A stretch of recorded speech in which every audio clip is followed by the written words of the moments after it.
皆さんこんにちは、ジントロイです。海です。前回は特急両毛号で北千住駅からここ、赤城駅まで乗車してきました。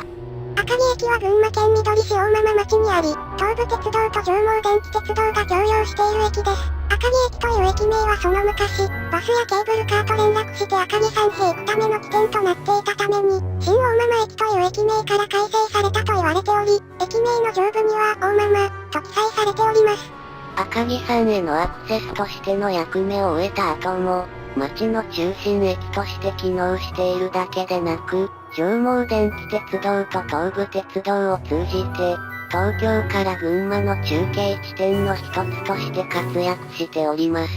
そしてここ赤城駅から乗車するのは、井の頭線と日比谷線です。あれ、なんかどこかで聞いたことがあるようなないような。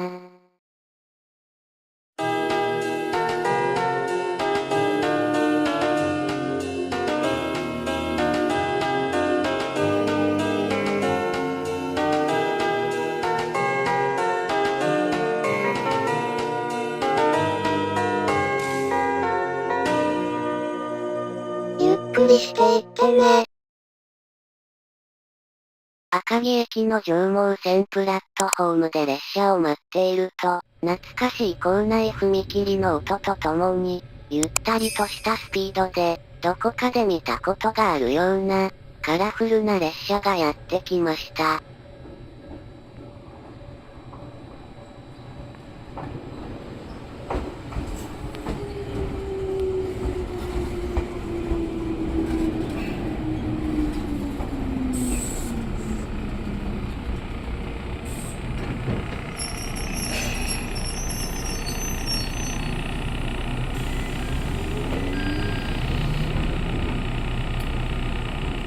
こちらは上毛電気鉄道700型電車。元は京王電鉄3000系で、渋谷と吉祥寺を結んでいた列車です。井の頭線を引退後、1998年から2000年にかけて上毛電気鉄道に入線しました。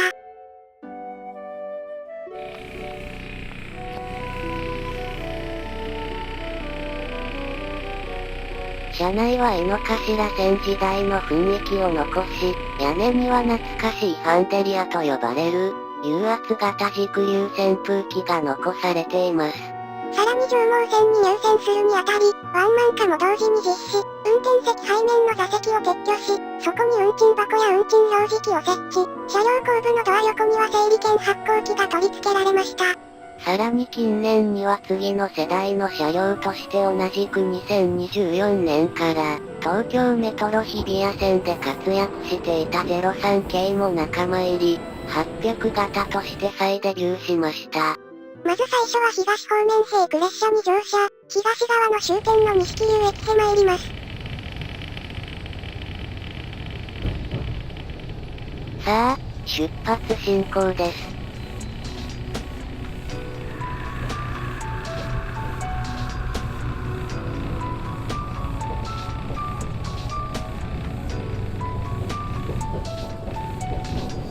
群馬県の歴史ある町、前橋と桐生の市街地を結ぶ上毛電気鉄道。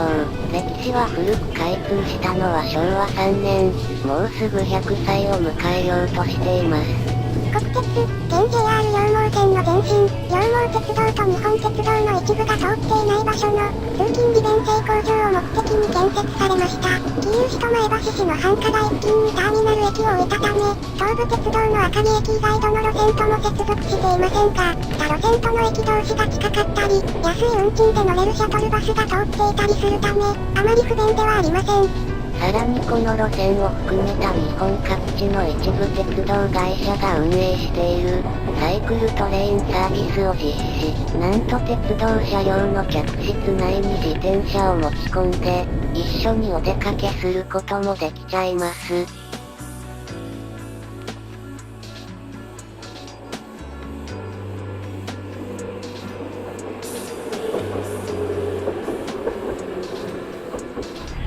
上毛線は駅舎のないプラットホームのみの駅も多くあるため、ワンマン運転を行っております。ドアが2つしか開かないことを除けば後払いタイプの路線バスと全く同じで、乗るときに整理券を取り、降りる際に運賃箱にお金を入れましょう。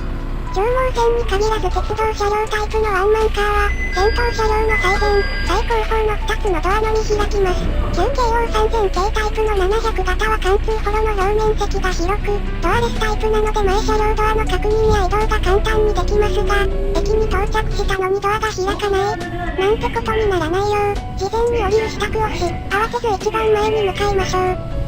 本日も上毛電気鉄道をご利用いただきましてしばらくすると西桐生駅に到着。終起点のこの駅は改札があるため、すべてのドアが開きます。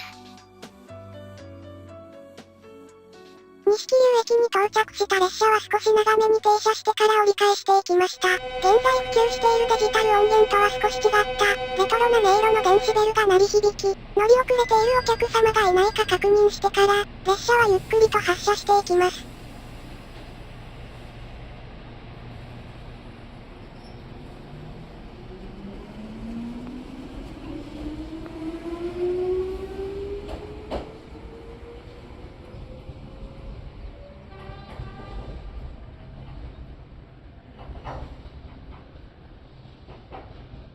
西桐生駅ではカラフルに塗られた椅子がお出迎え、屋根を支えるレトロな木造の支柱も、爽やかなパステルカラーに塗られております。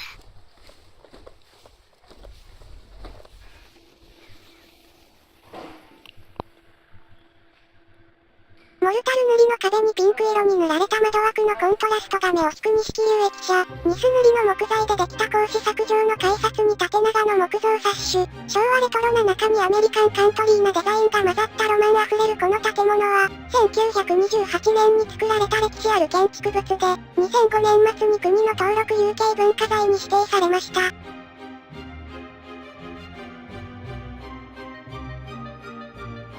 建物の外観も和洋折衷、優美なマンサード屋根に寄せ棟、切妻屋根の組み合わせ、そばにある新しい公衆トイレも駅舎をイメージしたものになっております。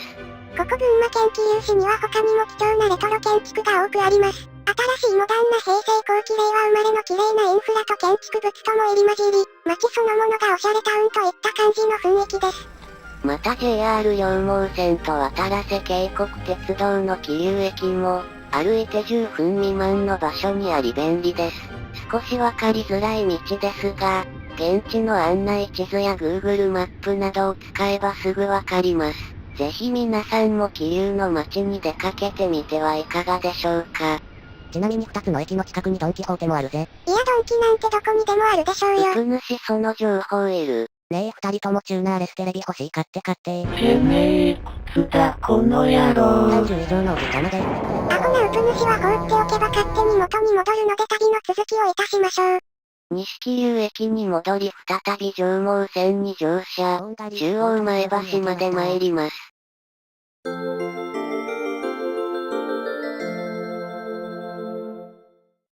西桐生駅に戻って、上毛電気鉄道の旅を続けます。券売機にて逆側の終起点、中央前橋駅までの切符を購入いたします。入場前に改札で駅員さんに切符を提出すると、パンチや応援ではなく、なんとハサミで乗車証明印をいただきました。一番最初に乗車した赤城駅でも同様にハサミを使っており、日本の童話でも出てくる懐かしい道具を、現在でも営業利用しているようです。ここ上毛電気鉄道ではレトロな古典建築や道具だけでなく、2025年現在日本最古の電車なども動態保存されております。ツアーやイベントなどの限定運用のため、今回の撮影時含め普段は乗車できない車両ですが、後に紹介するある場所で、普段でも時折見ることができます。次に乗車する列車は同じく700型、ピンク色の列車です。ここ西桐生駅から反対側の終点、中央前橋まで参ります。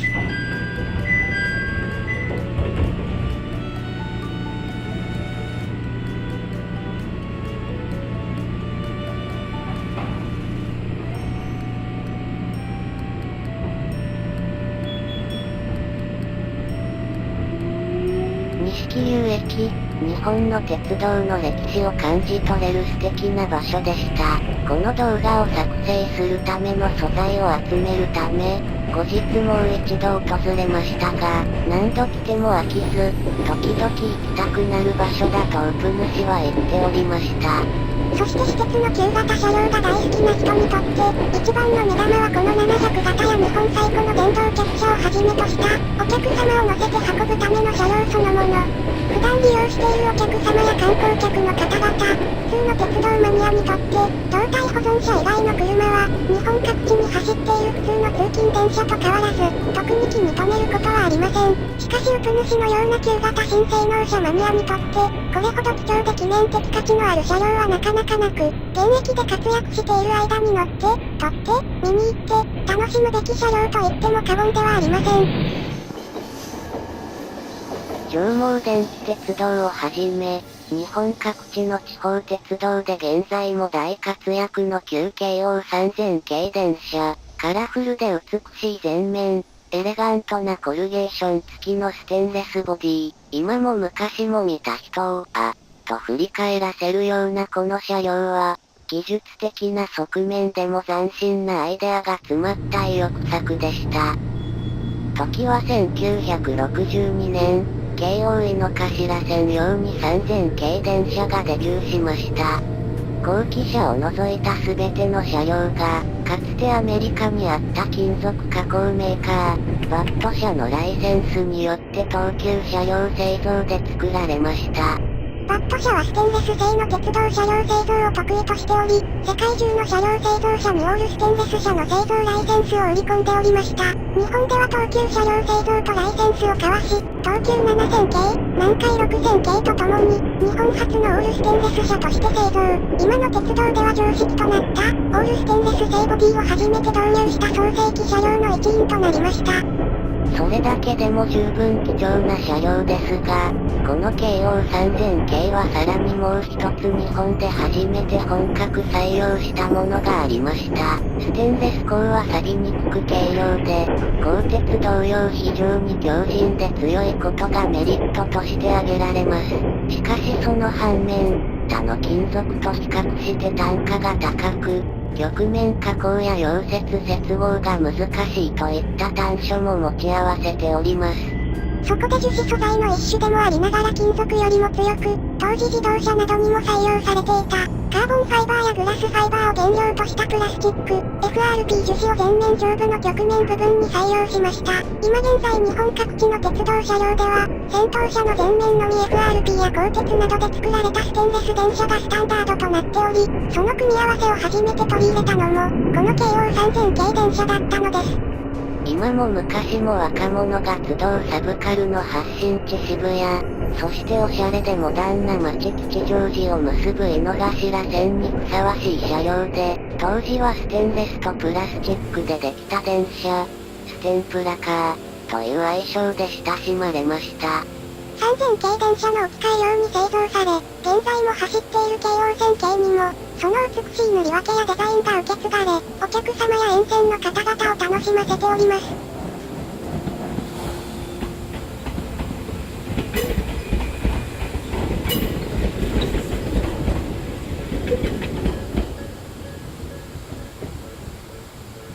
僕たちが乗っているこの列車はもうすぐ大後駅に停車いたします。ここ大後駅には上毛電気鉄道の整備工場があり、プラットフォームからでも休憩中の車両や保存車両が間近で見えます。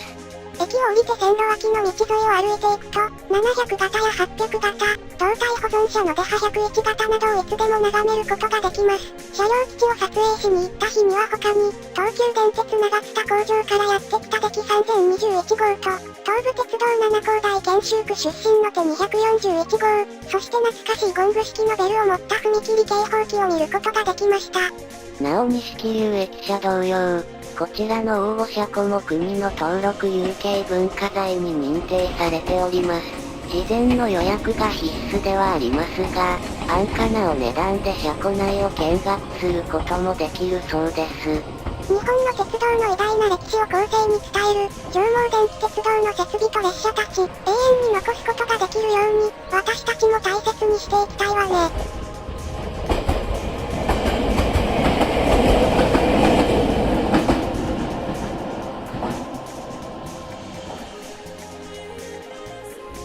桐生市内と同じく、前橋市内も終点の市街地に近づくにつれ、建物の数が徐々に多くなっていきます。ローカル私鉄ながらスピードも速く、交差する道路の幅や沿線の建物の階層も大きくなり、大手私鉄の赤線を走っているような錯覚を起こします。車内も学校帰りの学生や買い物の行き帰りに利用する家族など、複数のお客様が仲間同士で楽しそうにお話ししており、アットホームな雰囲気でした。上毛電気鉄道は沿線の方々の日常生活に溶け込み、沿線の人々の足として大切に使われております。そして地域の観光、鉄道の歴史を今に伝える面でも、非常に重要で大切な路線でございます。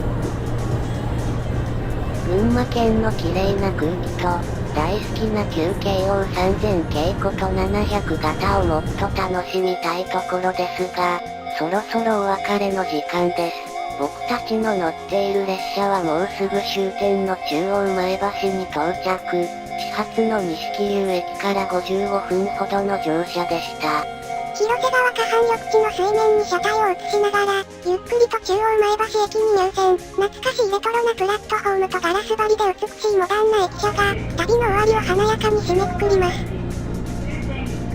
前回に引き続きご覧いただきありがとうございました。皆さんも、上毛電気鉄道に乗ってみてはいかがでしょうか。カラフルな列車に乗って美しい自然の中、鉄道の歴史も満喫できる素敵な路線です。群馬県に観光に来た時はぜひ、日本最古の電車に会いに行きましょう。その後は中央前橋駅から JR 前橋駅まで行き、両毛線から直通する高崎線に乗って帰りました。有料のシャトルバスで楽に双方の駅をアクセスできますが、せっかくなので街を見て回りたいと思い、歩いて JR 前橋駅へ行きました。徒歩でも10分で着いちゃいます。私たちは東武伊勢崎線、桐生線経由できましたが、JR 線に乗って前橋駅から向かうことも可能です。都心から最低1本の列車で行ける両毛地域で、自然と歴史に触れてみてください。皆さん、この動画が良いと思った方はグッドボタン、他の動画も見てみたいと思った方は、チャンネル登録もよろしくお願いいたします。鉄道実況の他にマイクラ実況、インスタグラムではウプ主の誰得コレクションを紹介しております。よろしければそちらもご覧になってください。それではご視聴ありがとうございました。またね。